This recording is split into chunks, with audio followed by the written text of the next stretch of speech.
E hoje nós estamos iniciando uma nova série. O nosso pastor Claudinei já fez uma prévia do que será essa série. E eu peço que você fique atento, se prepare para fazer esse período de jejum, porque Deus irá falar com você de forma profunda. Faça o período que você está acostumado a fazer, se você puder esticar um pouquinho, estique, sempre procurando uma recomendação médica, de acordo com as suas limitações, com a sua saúde, mas faça algo com excelência para o Senhor, porque Ele vai falar ao seu coração. Nessa nova série, A Reforma, nós vamos abordar temas profundos, e a ideia é de fato promover uma grande reforma dentro de você. Se você já passou por uma reforma na sua casa, ou você já vivenciou, já viu alguma obra grandiosa, você sabe que no começo tem muito barulho, muita quebradeira, muita sujeira, muita coisa que tira a gente da nossa zona de conforto. Reformar é algo que é um desafio para muitas pessoas. Por quê? Porque a maioria das pessoas não querem passar por esse processo, esses desafios que exigem uma reforma. Não querem sair da sua zona de conforto e experimentar algo que será incrível o resultado no futuro. As pessoas não querem passar por esse momento de quebradeira, de substituições, de poeira, de desconforto, não é? Às vezes você fica numa situação desconfortável por um período da reforma, para depois você ver o resultado que aquilo vai ter na sua vida, e será maravilhoso o que Jesus irá fazer dentro de você. Se você crer, você será transformado nas próximas semanas. Por isso, o título da mensagem de hoje é Socorro, está uma loucura. Porque esse é o sentimento de quem está em reforma, de quem inicia uma obra. E nós vamos falar alguns pontos aqui hoje, que vai mexer com o seu interior, vai começar esse processo de reforma dentro de você. E sempre no começo, existem algumas coisas que já começam a deixar a gente um tanto quanto desconfortável. Mas eu quero que você fique bem tranquilo, porque Deus está transformando o seu interior. E o primeiro ponto que eu quero falar com você hoje é: Deus precisa ser conhecido. E aí você diz assim, pastor, claro, eu entendo. Nós precisamos evangelizar as pessoas, precisamos falar do amor dele para elas, precisamos convidá-las para estar conosco aqui na igreja, e isso é muito bom. Mas eu não estou dizendo que Deus precisa ser apenas conhecido para essas pessoas. Deus precisa ser conhecido por nós.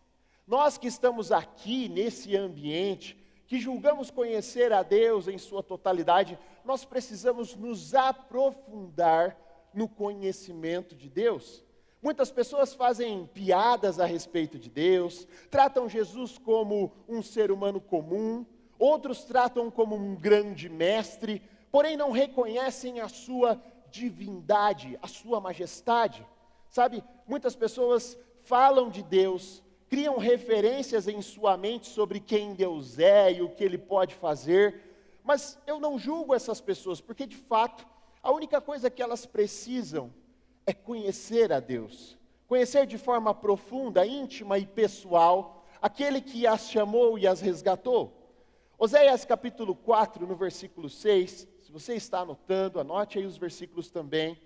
Meu povo foi destruído por falta de conhecimento. Quem foi destruído pela falta do conhecimento? Um povo estranho, um povo distante. Não! Foi o meu povo. As pessoas que julgam me conhecer foram destruídas pela falta do conhecimento. Uma vez que vocês rejeitaram o conhecimento, eu também os rejeito com os meus sacerdotes. Uma vez que vocês ignoraram a lei do seu Deus, eu também ignorarei os seus filhos. Olha como é grave a questão de não conhecermos a Deus. O que isso implica para nós? Deus está dizendo que ignorará a nós e aos nossos filhos. Irreverência está associada à falta de conhecimento. Quando você trata a Deus de forma irreverente, displicente, você ignora a presença dele, é porque você ainda não o conhece. Quem de fato conhece a Deus, jamais o trataria com irreverência. Há também aqueles que dizem conhecer a Deus, dizem ser seus amigos íntimos, mas eles estão distantes de Deus. E hoje, Deus irá diminuir essa distância à luz da palavra de Deus. E eu quero ler um texto com você que está em Isaías, capítulo 40, do versículo 3 até o versículo 5. Diz assim, ó: uma voz clama no deserto, preparem o caminho para o Senhor, façam no deserto um caminho reto para o nosso Deus. Todos os vales serão levantados, todos os montes e colinas serão aplanados, os terrenos acidentados se tornarão planos, as escarpas serão niveladas, a glória do Senhor será revelada, e juntos todos a verão, pois é o Senhor quem fala. O que o profeta Isaías está dizendo aqui é que haverá uma grande obra, uma bela de uma reforma, uma obra de pavimentação, um caminho novo será construído, mas é um caminho reto, um caminho de retidão. Isso leva tempo e dedicação para aqueles que querem entrar nessa obra, que é aqueles que querem conhecer a Deus, que querem conhecer aquilo que Deus tem para as suas vidas. Falar que nós conhecemos a Deus não é o suficiente, nós precisamos encontrá-lo de forma íntima e pessoal. Eu quero ler com você agora Marcos capítulo 7, no versículo 6. Diz assim, ó: ele respondeu: bem profetizou Isaías acerca de vocês, hipócritas, como está escrito: este povo me honra com os lábios, mas o seu coração está longe de mim. Em vão me adoram. Seus ensinamentos não passam de regras ensinadas por homens. Vocês negligenciam os mandamentos de Deus e se apegam às tradições dos homens. E disse-lhes: vocês estão sempre encontrando uma boa maneira para pôr de lado os mandamentos de Deus, a fim de obedecer às suas tradições. Sabe o que eu mais ouço de reclamação das pessoas que não estão inseridas nesse ambiente nosso, aqui da igreja, que não se intitulam cristãos? Eles dizem assim: eu não quero ser cristão porque os cristãos são hipócritas. São pessoas que falam uma coisa, mas fazem outra coisa. O discurso delas, não está alinhado à fé que eles professam. E por que essa diferença entre o que dizemos e o que fazemos acontece? Porque algo dentro de nós precisa ser transformado. É essa a reforma, o início da reforma que Deus está nos propondo hoje. Por que esse abismo entre o que dizemos e o que fazemos é construído? Porque nós queremos exercer a nossa fé sem conhecer o autor da fé. Sem conhecer a Deus, nós queremos servir a esse Deus. E sem conhecer os seus princípios, os seus valores, o seu reino, nós queremos obedecê-lo e servi-lo, e isso não é possível. Por isso que causa esse desalinhamento entre aquilo que nós falamos e as coisas que praticamos. Olha o que diz em Oséias capítulo 6, no versículo 3. Conheçamos o Senhor. Mas não para por aí. Esforcemo-nos para conhecê-lo. Tão certo como nasce o sol, ele aparecerá. Virá para nós como chuvas de inverno, como as chuvas de primavera que regam a terra. Uma coisa que eu sei, e é fato, é que é impossível você ter um relacionamento com ele e não conhecê-lo. Conhecer a Deus é vital para todo cristão. É uma questão de vida ou morte. Agora eu quero que você imagine aí, você que está solteiro, você que está solteira, né? Em breve, você não estará mais, você vai conhecer o homem, a mulher da sua vida, amém? Creia somente. Olha aí, pastor Marcos declarou em alta voz. Ele creu, hein? E é o seguinte, você está aí solteiro, solteira, e aí você encontra essa pessoa, uma pessoa com quem você quer se relacionar. E você ama muito essa pessoa. E você diz assim: pastor, encontrei o homem, a mulher da minha vida. Eu falo: nossa, que legal. E quem é ele? Quem é ela? Aí você diz assim: eu não conheço. Faz sentido isso para você? Não tem como você dizer que está em um relacionamento sério com alguém, que você está se relacionando com uma pessoa e dizer para mim que você não conhece. Agora eu quero te perguntar uma coisa. Você diz que é cristão, você vem à igreja, você diz que está num relacionamento sério com Jesus, mas a pergunta é: você o conhece? Você sabe quem ele é? Você sabe com o que ele se importa? Você sabe o que ele preza em sua palavra? Nós precisamos conhecê-lo. Imagina só, se Deus te ligasse hoje. Vamos viajar um pouquinho aqui. De repente, uma ligação de Deus. E aí você fala assim: vou atendê-lo. Alô? Oi, pai. Tudo, graças ao Senhor. Tudo certo. Eu estou aqui com o pessoal aqui. É a primeira de 4 hoje. A casa cheia sempre, graças ao Senhor também.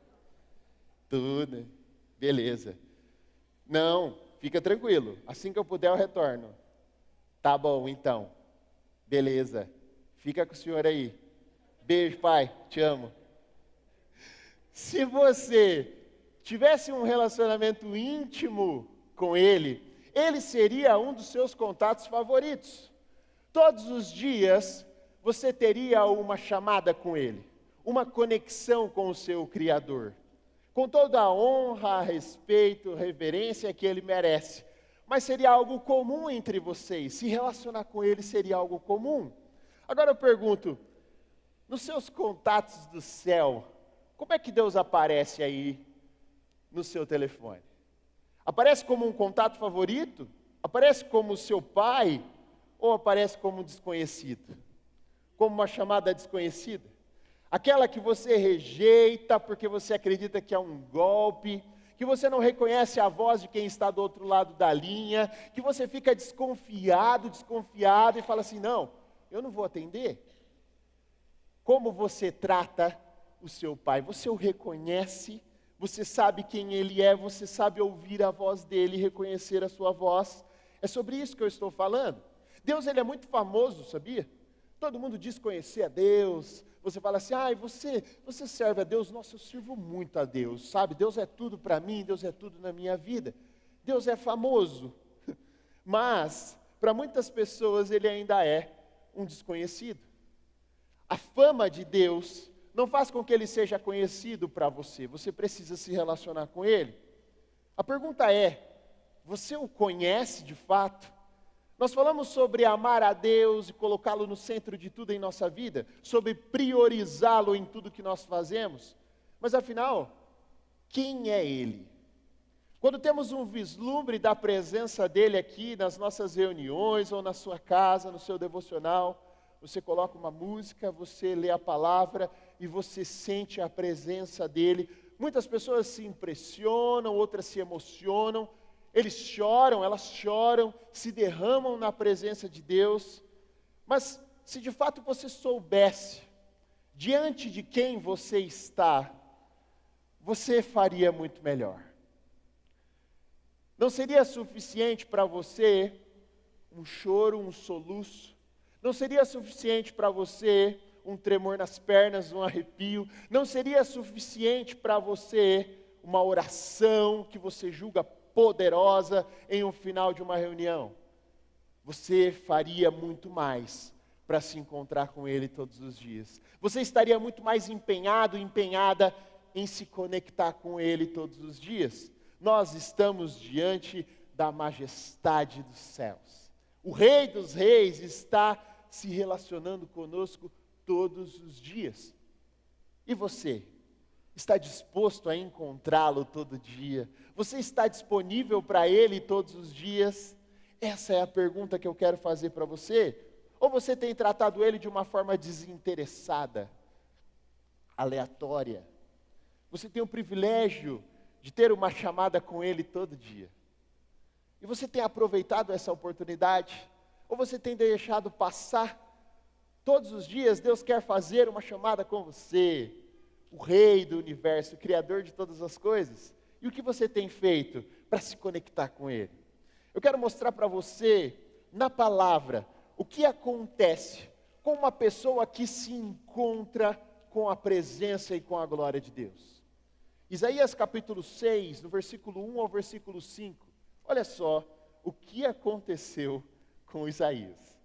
No ano em que o rei Uzias morreu, eu vi o Senhor assentado num trono alto e exaltado, e a aba da sua veste enchia o templo. Acima dele estavam os serafins, cada um deles tinha 6 asas, com 2 cobriam o rosto, com 2 cobriam os pés e com 2 voavam. E proclamavam uns aos outros: Santo, Santo, Santo é o Senhor dos exércitos, a terra inteira está cheia da sua glória. Ao som das suas vozes, os batentes da porta tremeram e o templo ficou cheio de fumaça. Então gritei: ai de mim, estou perdido, pois sou um homem de lábios impuros e vivo no meio de um povo de lábios impuros. E os meus olhos viram o Rei, o Senhor dos exércitos. Quando Isaías se depara com a santidade e a majestade de Deus, a primeira coisa que ele vê é o quão imperfeito ele é.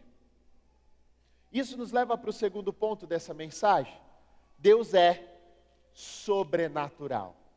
Deus é sobrenatural. A primeira coisa que nós vemos quando nos encontramos com Deus é a nossa condição. Como estamos? Muitas das vezes nós nos damos conta de como estamos, do quão imperfeito nós somos, mas diante da perfeição e da majestade dele, nós nos submetemos e nos rendemos à glória e ao poder de Deus. Deus se apresentará para você da forma como você o vê. Isaías vê um trono, ele assentado num sublime trono, porque nesse tempo a monarquia era um sistema político, o rei era a autoridade máxima. Então Isaías vê Deus num trono. Como você tem visto o seu Deus? Como você o vê? Como você o enxerga? Como um carrasco? Como um ditador? Como alguém que quer castigá-lo em todo o tempo? Ou como o Rei da glória, aquele que pode todas as coisas? Se você enxerga um Deus pequeno e insignificante, ele se apresentará dessa forma.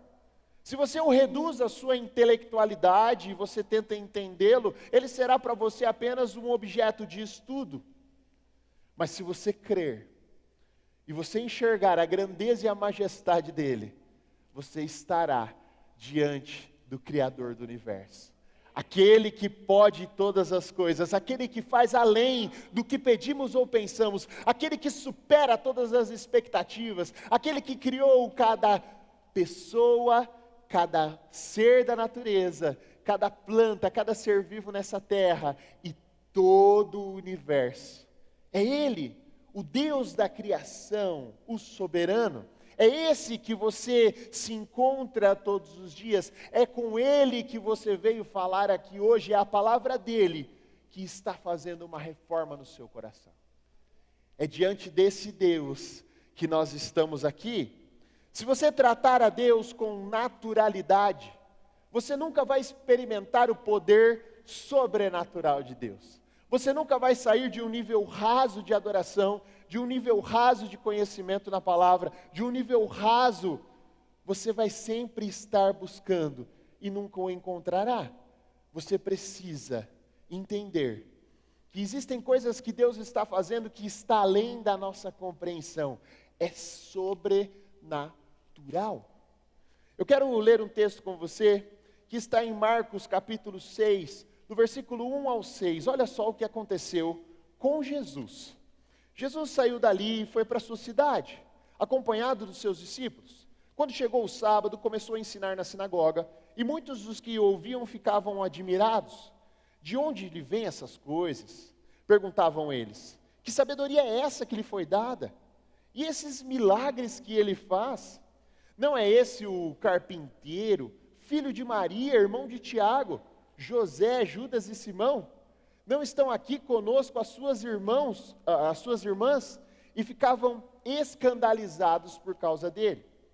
E não, Jesus lhes disse, só em sua própria terra, entre os seus parentes e em sua própria casa, é que um profeta não tem honra.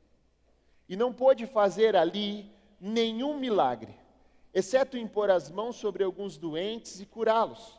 E ficou admirado com a incredulidade deles. Então Jesus passou a percorrer os povoados, ensinando. Diante deles estava Jesus, o Filho de Deus, o Rei dos Reis, aquele que nós conhecemos das histórias que lemos, de milagres, sinais e maravilhas. Mas no meio do seu próprio povo, ele não foi reconhecido. No meio daqueles que o conheciam como o carpinteiro, o filho da Maria, o filho do José, ele não foi reconhecido. E por isso, ele foi reduzido, ele foi limitado. Diz a palavra que ele não pôde fazer milagres ali por conta da incredulidade. E ele fala, um profeta não é honrado na sua própria terra. Eles não puderam experimentar o sobrenatural que Jesus tinha para oferecer, por conta da visão que eles tinham sobre Jesus.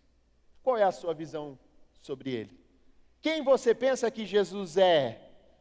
Qual é a construção da imagem que você tem de Jesus? O que ele pode fazer? Não se limite, porque se você começar a ver Jesus como alguém comum, você não conseguirá experimentar o sobrenatural de Deus. Eu vou te dar um exemplo prático sobre isso. Se você começar a pensar que a palavra de Deus é apenas um livro de histórias, se você começar a pensar que enquanto você ora ninguém está te ouvindo, se você achar que sinais, curas, maravilhas, transformação de vidas, são coisas que já não acontecem nos tempos de hoje, você começa a ignorar o sobrenatural de Deus. Você passa a ignorar a presença do Espírito Santo, achar que ele não se move mais como ele se moveu um dia. Você acha que as coisas não são bem assim, milagres não são bem assim, curas não acontecem assim, a vida da gente não pode mudar do dia para a noite assim. Adivinha só o que você vai começar a experimentar de Deus? Somente o natural. Você vai ter que trabalhar muito e pela força do seu próprio braço, você vai ter que fazer tudo por você mesmo, porque Deus não vai se mover de forma sobrenatural, simplesmente porque você não crê, porque Ele diz que sem fé é impossível agradar a Deus. Não há possibilidade de agradá-lo se você não tiver fé, não crer que Ele pode fazer. Você não vai experimentar nenhuma dessas coisas se você não acreditar. Se você não ver um homem de Deus como um homem de Deus, você vai ver ele ou ela como um homem ou uma mulher comum.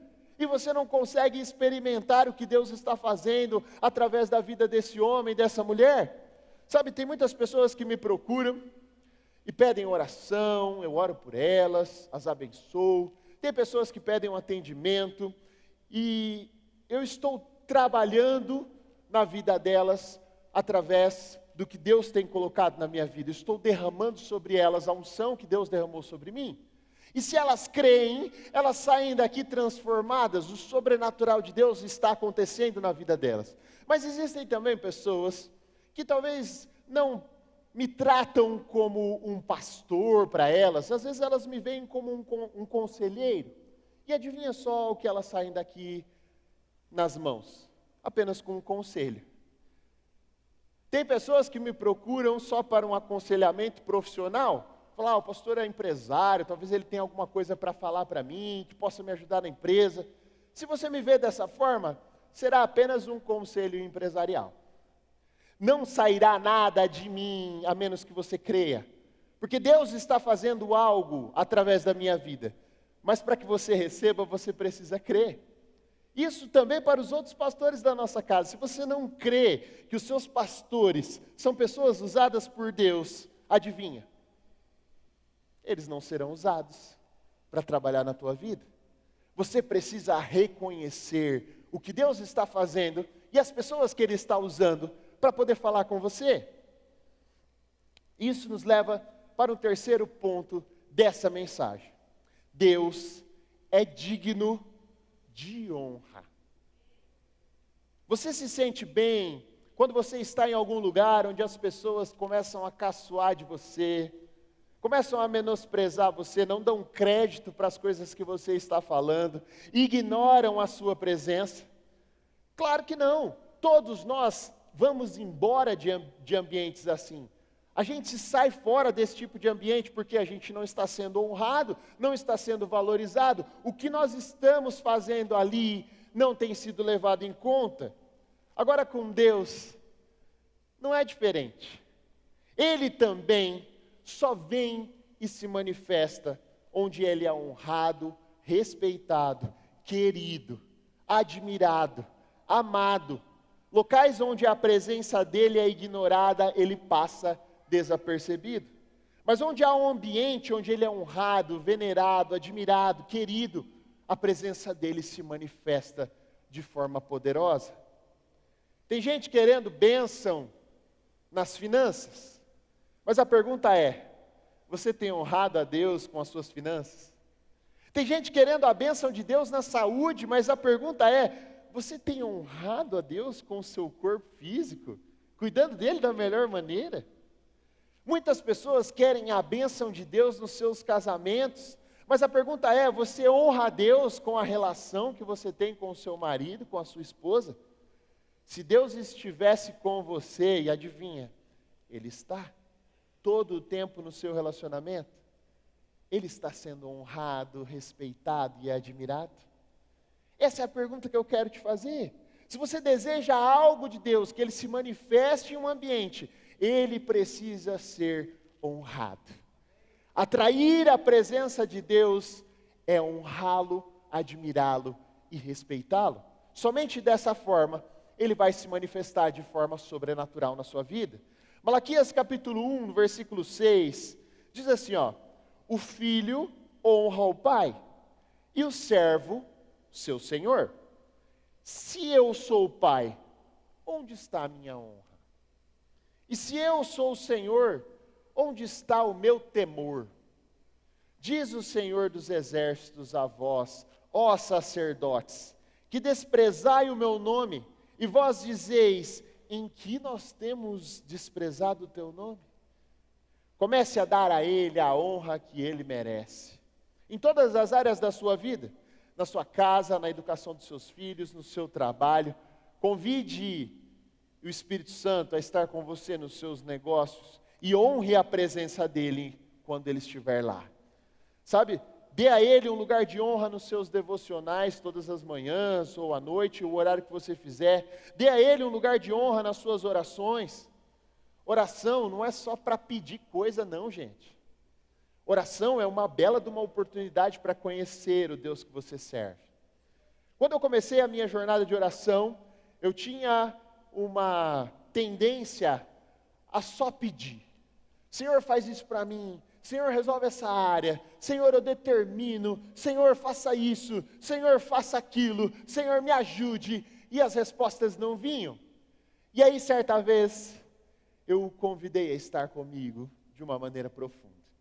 E ele me disse assim: filho, vamos deixar as coisas mais claras. Quem é o Senhor e quem é o servo aqui? Se você diz que me ama, se você diz que quer me servir de coração, você precisa começar a me honrar. Tanto tempo eu estou te ouvindo falar e eu não consegui falar com você ainda. A oração é um diálogo, ela não é um monólogo. Quando você está na presença de Deus e você diz as coisas que você precisa reservar o mesmo tempo ou mais para que Ele possa falar com você também.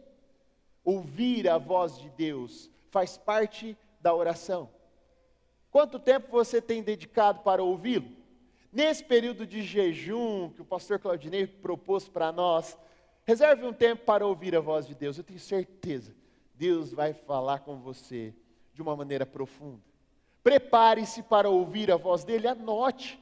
Pastor, mas são pensamentos. Sim, Deus vai falar com você através dos seus pensamentos. Fique tranquilo, tá bom? Você vai ouvir a voz de Deus. Então anote tudo que você vai pensando, os insights que você vai tendo. Porque Deus começa a falar ao seu coração sobre coisas que você tem dentro de você que você nem imaginava. Prepare-se para esse momento de oração e de ouvir a voz de Deus. Que Deus possa ser honrado, respeitado e admirado por você. Isso é o que a Bíblia chama de temor. A palavra temor, ela às vezes é mal interpretada. Muita gente pensa assim, eu temo, né? Eu temo a Deus, eu tenho medo dele. Mas não é sobre sentir medo de Deus, mas sim sobre saber quem ele é. E as suas pernas tremem diante da majestade, da glória dele. Ele é grandioso demais. Eu não merecia estar na presença dele, mas eu estou. Eu sou um privilegiado, porque ele me deu a oportunidade de me conectar com ele todos os dias. Isso é temor, respeito, honra e admiração. Profunda admiração por tudo que ele é e por tudo que ele fez por nós. Esse é o temor do Senhor, é a reverência que nós temos que ter quando estamos diante da presença dele. E como nós vimos, muitas pessoas não entendem o temor. Elas dizem assim, pastor, eu sei quem Deus é amor, né?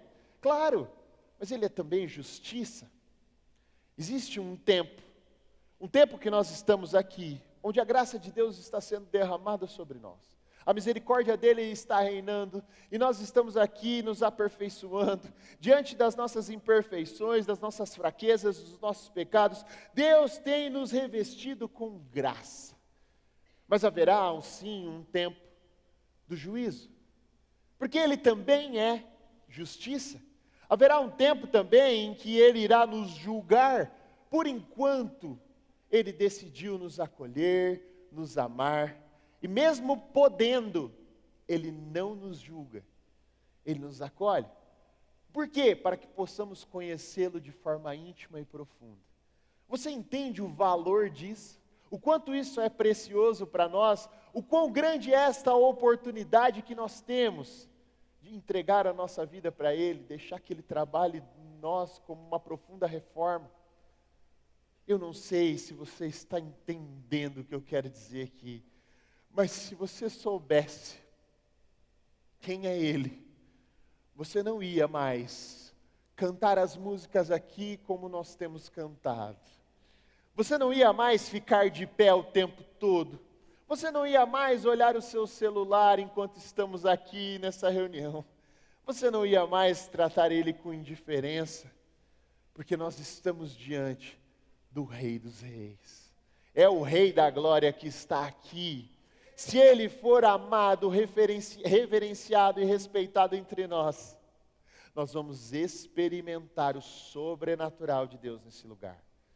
Se você crê, e ele está aqui, esse é o momento que eu quero que você pense sobre tudo o que nós falamos aqui, sobre quem é Deus para você. E às vezes você está aqui pela primeira vez hoje. Você nunca esteve em uma reunião, em uma igreja, e você não conhece de fato. Mas você tem em seu coração um desejo de se conectar com Deus. E a boa notícia é que o acesso está liberado. Deus nos permite conectar com Ele a qualquer momento, a qualquer hora. Foi isso que Jesus fez por nós na cruz.